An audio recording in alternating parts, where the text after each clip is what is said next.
In this edition of Arts in Focus, a local filmmaker with autism makes an impact. I know there's a lot of misconceptions about people with Asperger's and autism and so forth making their own movies or narrative films or whatever, but I would say I'm living proof that that's a myth that's busted.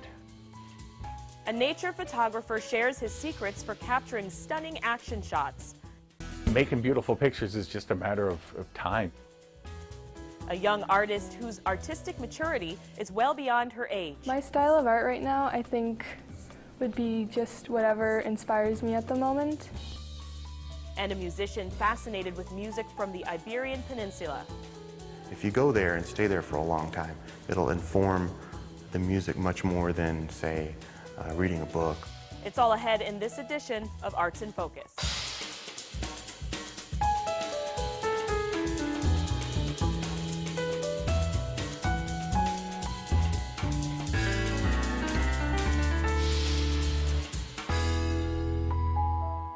Presentation of Arts in Focus is made possible in part by a grant from the Lewis S. and Molly B. Wolk Foundation.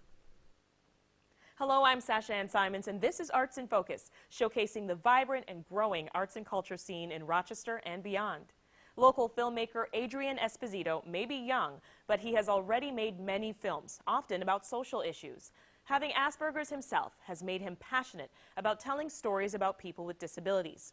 His most recent film focuses on the portrayal of people with disabilities in Hollywood films. Take a look. Hello, my name is Adrian Esposito. I am a filmmaker. When I first began making documentaries, they were more historical and educational. I made my first documentary, which was about my grandmother and other people who lived through World War II in Europe and Asia, called Aging Trees of Knowledge. More recently, I met other people whose lives were also transformed by World War II. I wanted to tell their stories as well. It is one thing to see newsreels of World War II. It is another to hear a real person's experiences and thoughts. That was really the beginning. One of the first narrative films I actually did, I didn't direct it. It was called Bury My Heart with Tonawanda.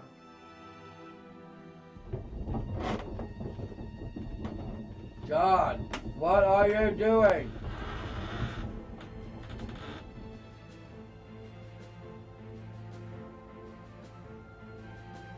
And what is your name, young man? My name is John. What yours? Chief Red Sky. Nice to meet you, John. I wrote and edited that film. It's my first attempt, I would say, at trying to do storytelling and bring out the importance of Native people along with people with disabilities, especially Down syndrome. It's very, I think, important to be made. I don't think we've ever seen a film that combined both Down syndrome with the Native American element, and we were able to pull it off under hard conditions because it was a very low budget independent film. The reason I focus on disability in my filmmaking is because I myself have a disability, Asperger's with autism. One of the reasons I wanted to do Disability Hollywood was because I had seen other documentaries like Hollywood Chinese, which was about the history of the Chinese and Asian community in Hollywood films. Then I saw another documentary film called Real Injun, which was about the history of Native Americans in Hollywood films and TV. And then I thought, wait a minute, why not do a documentary about something that's relevant to me, people with disabilities in Hollywood films and TV?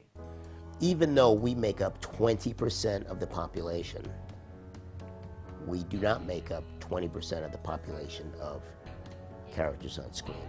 We make up less than 1%.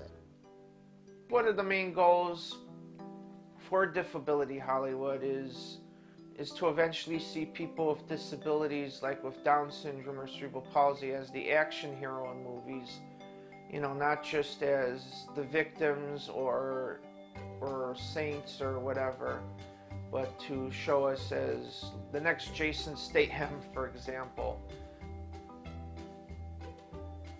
I got the Lifetime Achievement Award because people believe in me in my filmmaking. I'm an important filmmaker that's presenting major and serious issues to the public.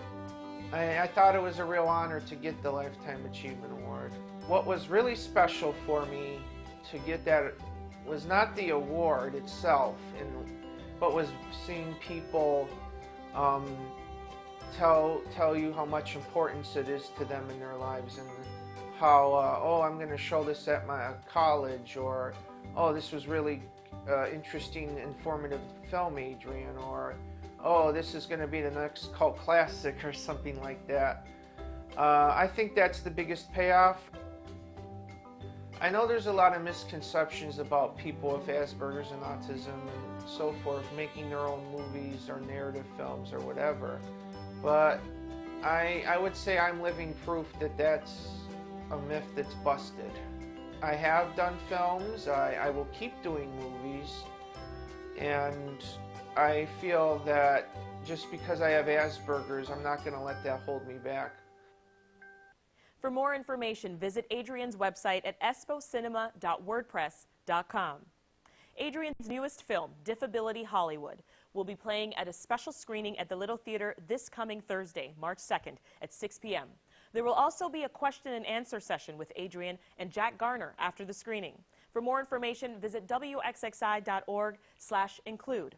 This segment was produced as part of the Move to Include initiative with funding provided by the Golisano Foundation.